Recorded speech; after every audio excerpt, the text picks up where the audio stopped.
Good morning, lovelies. It has been a while since I have bitched about poorly thought out female character tropes that writers put in their stories, so I thought I would revisit the topic again. Now, you should know that I am doing this without rewatching all my older videos about these tropes, so it's going to be fun to compare and contrast to see how my tastes and disdain have evolved over time. And you don't get to give me any shit about it because human tastes evolve over time. If you're new here, don't worry, I will link my entire tropes playlist at the end of this video so you can check all of that out. If you're a returning viewer, you're probably confused as to why I'm in a totally different location than my usual blank, white, bland, boring walls of my apartment. It's Father's Day, I am visiting my parents, and I decided to film here because it is 100 degrees outside and their air conditioning is quiet enough that it doesn't have to be heard from frickin' Mars. Never mind a camera. Anyway, here are 10 of the worst, most sexist female character tropes that unfortunately pop up all over sci-fi and fantasy. And number 1,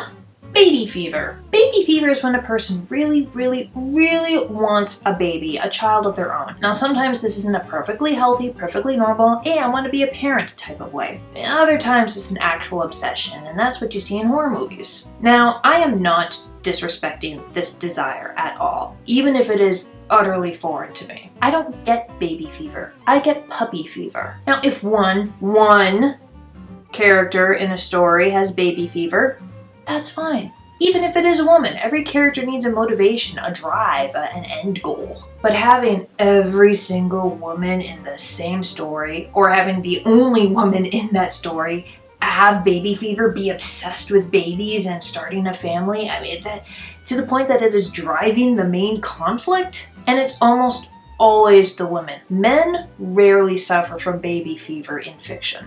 Not every woman wants to be a mom. And not every woman who loudly proclaims that I don't want to be a mom is secretly harboring baby fever dreams. Sometimes we just don't want to be parents. I mean, in this economy? Are you serious? This almost ruined the first season of The Witcher for me. It felt like they could have taken Yennefer's character any other direction, and I am so happy that they did that in season 2. And to top it off, no one in these stories ever thinks of adoption. It's always about getting pregnant and having biological children. And if they do adopt, it's always treated as a second-hand option. Like, oh, well, I really wanted a real child, but I guess you'll do. I mean, that just seems like a giant fuck you to kids who are adopted, but okay, I guess. Number 2, the faux action girl. The faux action girl is a female character who pretends to be or is said to be a strong female character, or an action girl, as TV Tropes calls her, and then she falls flat on her face. She loses in every single fight she's in, except maybe her opener. She needs to be rescued by the hero without any chance of reciprocation. I mean,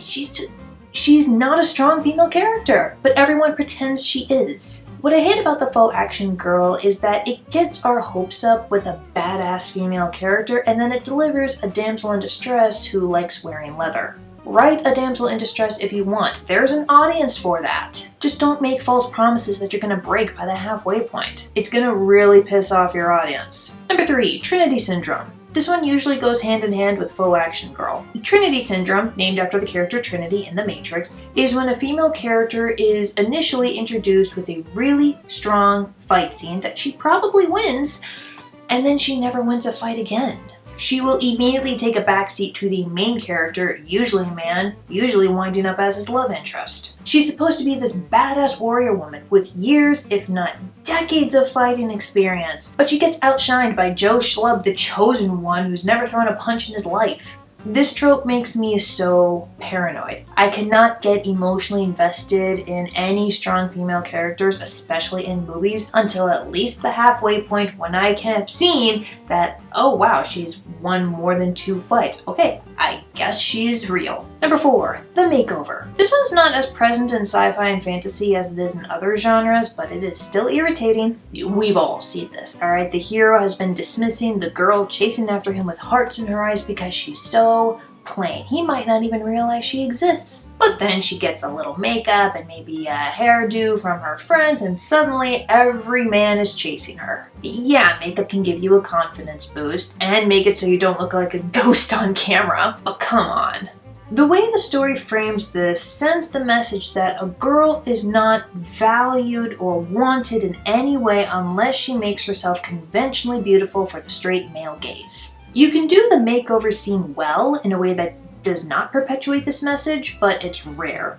Avatar: Last Airbender subverted this a few times with Katara. She had to get prettied up a few times to go undercover, but by the time that happens, Aang's infatuation has already been well established, to the point that his stuttering is a joke, not a major plot point. Number 5. Everyone's gorgeous, except maybe the girl who doesn't get the guy. Now, part of this is just Hollywood being Hollywood and pushing the conventional beauty standards beyond the point of sanity, but it seems to me like in a story with a male lead and romantic subplot, he gets the girl who's the most conventionally attractive of the group, unless she turns out to be evil. And even then, he will stress how his not evil girlfriend is actually really beautiful, just in a different way. His friends probably get conventionally pretty girls too. But if there is one girl who manages to stay single throughout the entire story, it's the one who does not have the hourglass figure and perfect skin.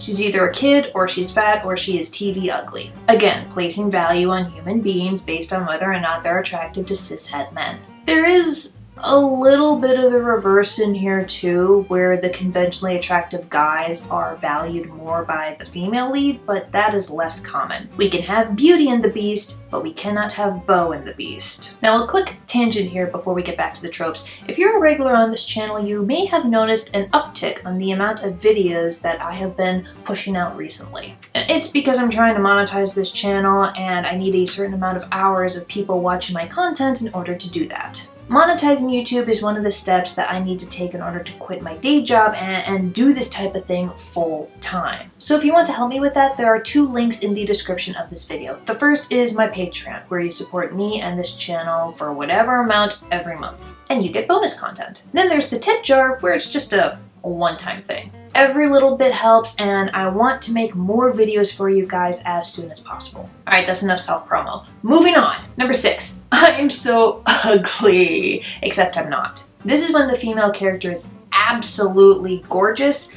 and she doesn't know it or believe it despite all evidence to the contrary. Some stories will even make this seem like an attractive feature in her, as if crippling self-esteem is what really makes a woman desirable to...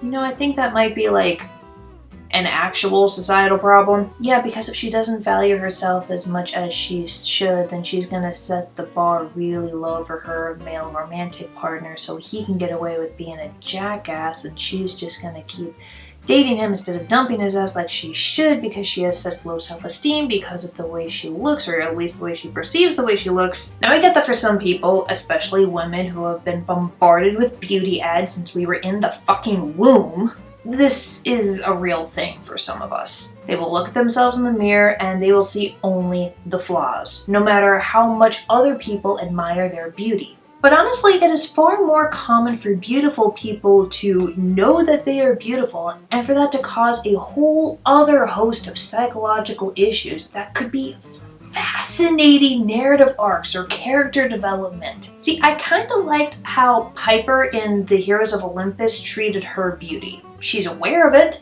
and she doesn't like it. But she uses it anyway, as well as her other Aphrodite powers, because that's what she's got. She has to use those powers, use that beauty in order to do the quest, save the world, even though it is very clear from chapter 1 that she is so much more than just a pretty face or her charm speak abilities. She is valued by the team, by Jason, by everyone because of who she is, not just what she can do. But she and the other Aphrodite kids have a bit of a complex relationship with beauty that I kind of wish that Rick Riordan had explored a little bit more. Number 7. Mako Mori fail. The Mako Mori test was named after the character in Pacific Rim, and it is arguably a much better way to gauge a story's feminism than the Bechdel test. To pass the Mako Mori, a story must have at least one named female character who has a complete narrative arc that does not revolve around a guy. Easy, right?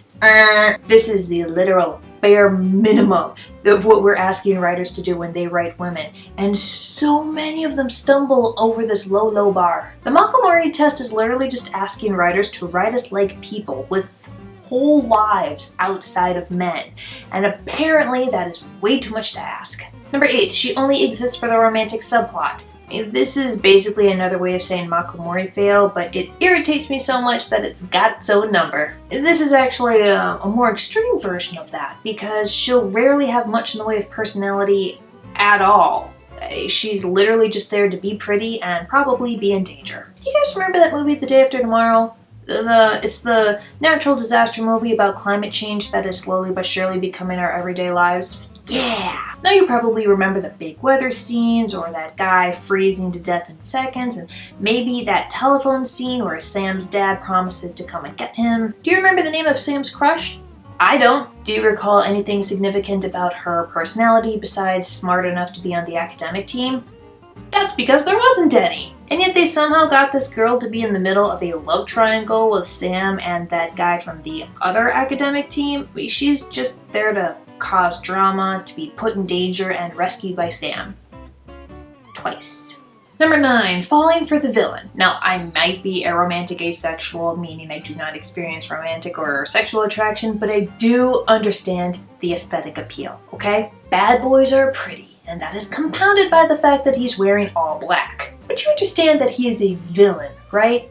He got that title by doing some truly horrible things. It doesn't matter how tragic his backstory is, that's not an excuse for murder. I never understand when the female protagonist falls for the male villains, and even when the writers try to justify it with the paper-thin redemption arc. I am pretty sure they write that redemption arc for the sole purpose of having him hook up with the heroine, and they rush it and they make it so sloppy. And it is never the reverse. It is never the hero falling for the female villain, never the hero's love that redeems the female villain, which tells me that writers are well aware of how stupid this whole scenario is. If it is a male hero, female villain dynamic, he might be sexually attracted to her, but never romantically, and he almost never makes major plot decisions because of that attraction.